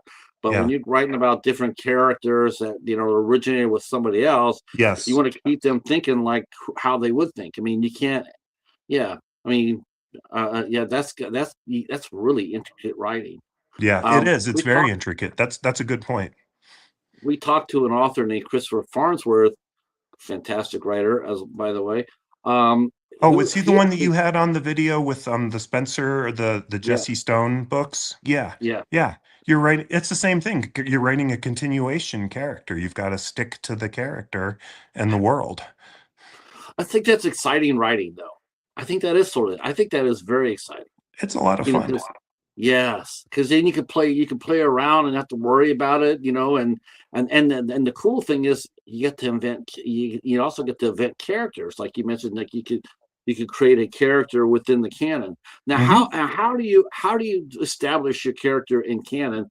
So let's just say that you wrote a Caliban book, Doc Hmm. Caliban book, Hmm. and then next thing you know, it's my turn. I'm up. I'm going to be writing a Doc Caliban book. Yeah. What if I turn around and said, I want to add an original character as well? So what is the outline? What is the protocols for creating a character that's canon? So the Caliban book was licensed by the estate of Philip Jose Farmer, right? So it was authorized. So whoever was basically like the editor, authorizing yet another book, like a follow-up book, the author would come and they would say, "Hey, here's my outline. Here's what I want to do with the character. Here's where it starts. Here's the beginning. Here's where the characters are going to end up. Oh, and by the way, I want to add in like a couple of these other characters, and here's what they're going to do." And so you just have to get approval ahead of time from the owners of the property, about what your plan is and make sure, that they're okay with it. And then when you write it, you actually have to do like what you said. Like you can't turn around and then make it completely different from what you got permission to do. Um, Right, right, it's pretty, I mean, it's like any working relationship. It's pretty straightforward. And it kind of going back to like my work with Edgar Rice Burroughs Inc. Like I told you, they said you can create new characters that we will own, but we don't want to cross the streams, to use a Ghostbusters term. We don't want to cross the streams with farmers Wold Newton stuff, right? And I'm like, right. that's fine. That's fair because they don't want to end up being accused of ripping off something from Phil Farmer came up with either. Totally fair. Um, so they just want to make sure that everything they own that a writer creates for them is solid and is completely Now, theirs. now, when it comes down to the families, do you actually talk to family members, or is it all lawyers? Um, so like for the farmer stuff, my business partner in Meteor House, Michael Croteau, um, is actually in touch with the family's agent. And so we work through his literary agent, who was his agent when he was alive too. And that's how it works. And that's a good relationship. And we usually don't have too much trouble getting permission to do stuff. They want to make sure that we're preserving Phil Farmer's legacy and not doing anything crazy, that would harm his reputation or anything like Sure, that. sure. God, I would love to find out what the creator of Green Hornet. I would love to see what his family thought about that movie. Uh, I give my some eye teeth to hear. I some give my eye teeth families to don't hear that. care. Some families or owners, and sometimes it's not even a family. Sometimes it's a corporation that has been set Yeah, up to own the character because there aren't any family members left or anything like that. Um, and sometimes, sometimes they don't care. They just see the money, you So, know. so what happens if a family? So what happens to the characters once the family passes away? Let's say the last of the last family passes away, and to me, it's like, okay, if that's the case, what's to stop someone from continuing to write or create characters now that there's no longer Well, because to me, it would really suck is sit there knowing that you talk to a member of the family and they okayed your characters, and you know this, and and then next thing you know, you go and you bring in a new character, and then some suit who doesn't know shit about the series is going like, well, I'm not so sure about that. It's like, uh-huh. Yeah. yeah, but I've already gotten like 12 or 13 different characters approved to canon by the family. I mean, they were, Hmm. they liked it. They liked what I was doing. And all of a sudden, It's here's this guy sitting there going like, "Yeah, but I just can't see Seth Rogen playing the role. I gotta have Seth Rogen in my picture." you you so that's one of the pitfalls or the risks of being a Mm. tie-in writer. You are always at the mercy of the newest person in charge, right? And Right. so whatever someone said before, if someone new comes and now they have the authority for whatever reason, they can say, this is over. Now, I mean, if there's a contract and you're under contract like to deliver a book to them or something like that, they can they can come in and kill that book. Um, which makes it incumbent on us as writers to have something like at least have a kill fee in our contract. And a kill fee is basically, okay, if you change your mind and you kill this book, I still get X amount of money. Like you have to pay me. Right. Right. Right. Um, That's not you fair know, for you to do all that work and not yeah, get compensated it for it. happens. Stuff like that happens. Especially in the tie-in world. There's this whole organization, excuse me. It's called the International Association of Media Tie-in Writers, IAMTW.com, International Association of Media Tie-in Writers. And I'm a part of this organization. It's a small organization, Sure. but it's for us to kind of come together and give advice to each other and share war stories and share opportunities with each other. People like Max Allan Collins. Um, I think Well, he was no. one of the co-founders of it, right? Because he's done a lot of tie-in novels and tie-in, like movie novelizations, He did which Lone Ranger and I want to say who else did, no, I don't. Who else? I know he did. He did on somebody else too. Who was his main characters? Like, 'cause I want to say, he's God, I written a want to say lot of Hitler. his own personally owned characters, like Nate Heller, Private Eye, and he's written so many mystery Yeah, books. He also wrote he wrote the Mickey Spillane Mike Hammer continuation books. So after Mickey Spillane passed away, he finished a lot of Mickey Spillane's unfinished books, just like I've finished some of Farmer's unfinished books. I guess that's probably the last topic we can touch upon before I let you go. Okay. Is how did you meet Philip Jose Farmer? So Probably I should have been the started, very first question, yeah, but no, that's like cool. I said, No, that's a great question to end on.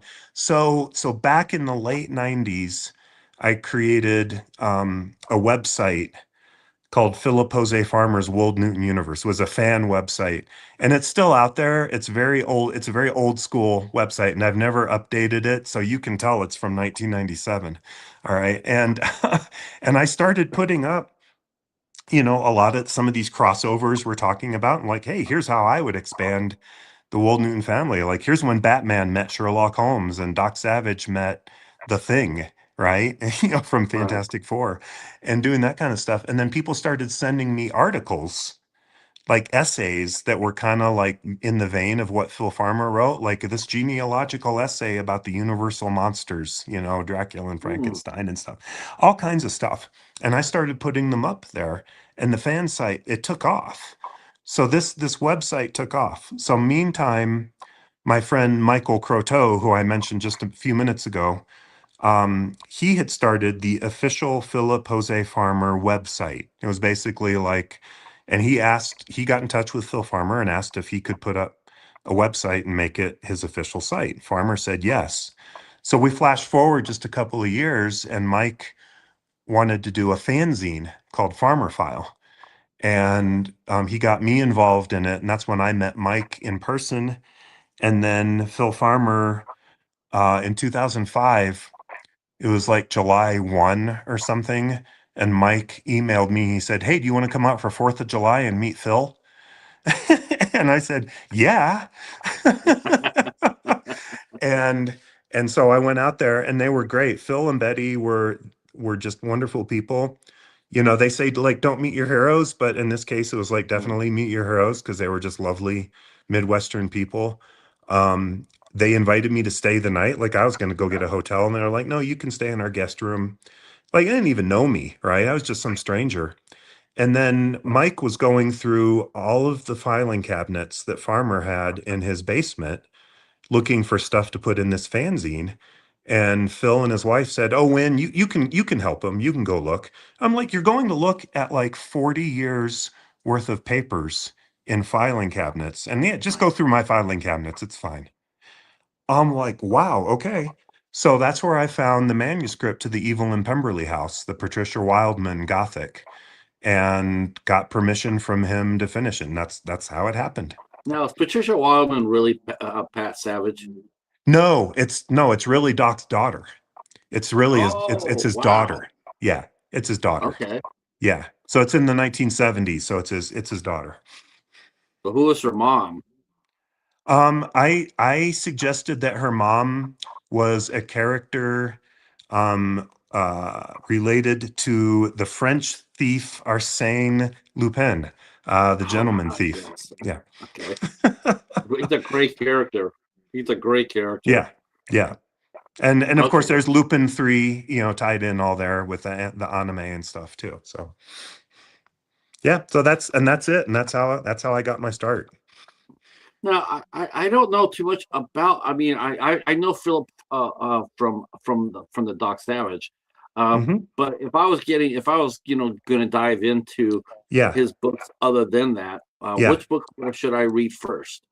So do you want just a standalone book or do you want a Yeah, series? like, or a series that has nothing to do with Yeah. World New. Yes, Okay. just Philip Jose Farmer. What would you recommend? His most famous series is called the River World series, and it's a Okay. 5 book series. There's also a couple of books of short stories, but basically it's a 5 book series. It's still in print from Tor Books. You can get it from Amazon. Yeah. It's still in print.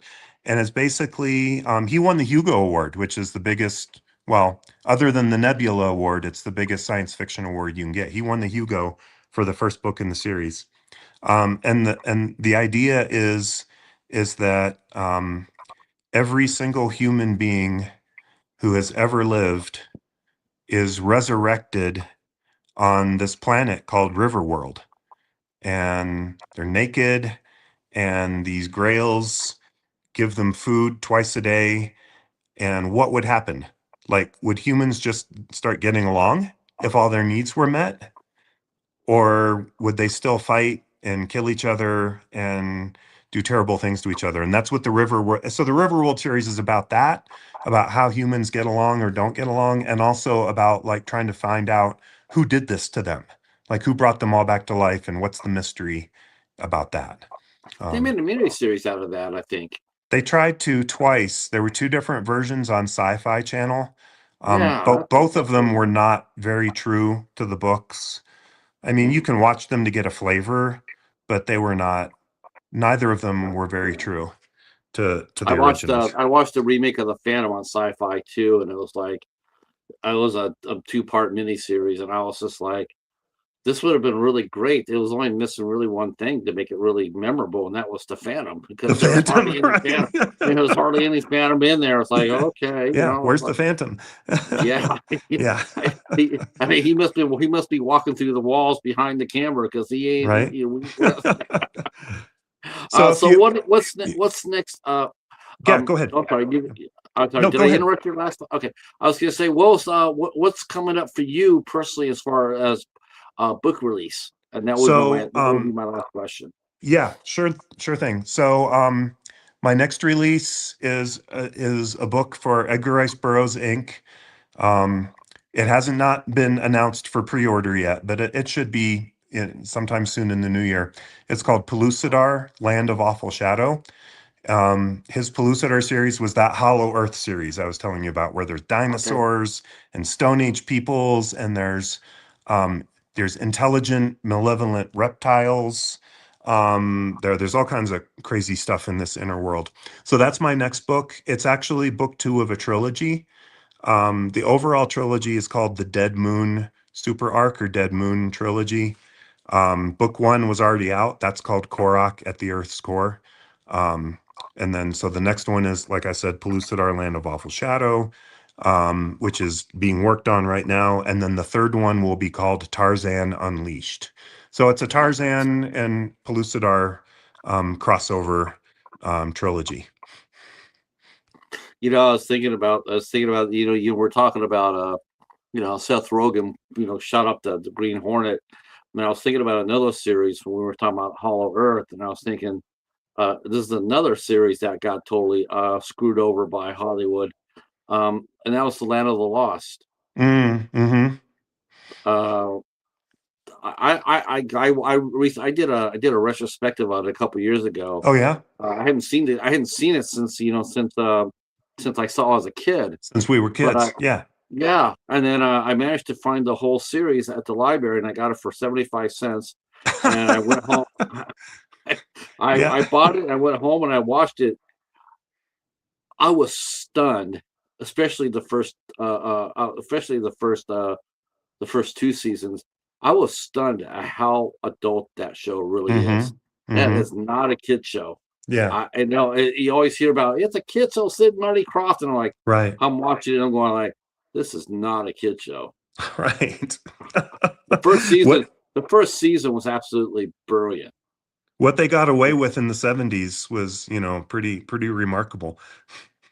Yeah, I because you always hear about you always like the sleek stack and all you look at the CGI, the stop motion, and people just don't really they see that. But if they actually Hmm. sat down and actually watched it and listened to the dialogue, man, it's really especially when they find out that they're dead. Yeah. Yeah. That was I like think, that was I just think, like that was. Go ahead. oh, I'm sorry. I think David Gerald was involved in that. He was. Which is probably why maybe it was a little bit more, forward than just your standard kiddie show. Yeah, the third season got a little bit lighter, Yeah. because the gentleman who played the father, Spencer Milligan, he actually went to bat for him and his cast, basically saying, "Hey, you guys are making a ton of money off of us," and and he went to he says, "If not for me, but for the kids, can you Hmm. at least take care of them?" And they're greedy, and Yeah. they said, "Well, and so he quit. He says, Mm, I'm not gonna be around. I not don't going to want be to a see part this of this. happen." Yeah. Yeah, but that series itself is so underrated. Wow, I was just like I tell people about that now, but then again, what did Hollywood do? Let's Yeah. get Will Ferrell. It was Oh, right. Right. yeah, Yeah. can you not do that? Yeah. Um, Everything has to so be made into a comedy. yeah, like they're remaking the Anaconda movie. I thought Anaconda is a great creature feature, and it has one of the best fun moments in any creature feature moment was when they have showed John Voight getting curled up, and he winks at the camera. Mm, That's just like it's just but it's an exciting movie. It's an yeah. exciting movie, and what are they doing to it? They're going to make it into a Jack Black movie, and I'm just like, Right. who can you find out who okayed this so we can kick him in the sack? Hmm. Here, yeah. I was just like, uh, all right. That will I catch you beyond my mark, but I knew I would because I want to It's talk all it good. through. I've really enjoyed Uh, it. I hope that we asked some interesting questions and definitely enjoyed having you on here, Win. I'm kicking myself right now. You can't see it, but I'm kicking myself right now for not doing this sooner. Oh, But well, we'll have you okay. come back when the third when the you're going to publish the third. Are you got the first two books published, right? So you're working on the last book. Of the trilogy. Yes. The second book is will be announced early next year. And Okay. so the third book is probably another year out after that. Well, we're gonna have you back way before that. Okay. So, but we'll come back and we'll talk about the state of everything. Hopefully, maybe by the time you do come back, maybe there will be some movement on the Doc Savage front because I definitely think it's tailor made to be made.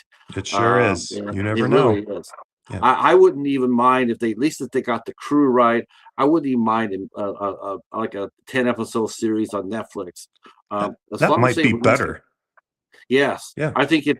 I'll agree with that. I'll definitely agree with that because when you're doing a 10 episode, at least you're getting room to groove. Yep. You're going to get a chance to breathe. You don't have to worry about condensing everything in a 2 hour and 20 minute plot Right. or block. So uh, I just hope they get the casting right. That's all. That's really what's important to That's me. true. Um, and the And the stories and the story. cast. Yep. Um, but yeah, that will be it for today. I want to thank you for coming out and talking with us. I want to thank Thank the you. chat for coming out and hanging out. I appreciate that so much. Hey, Dominic, how are you, sir?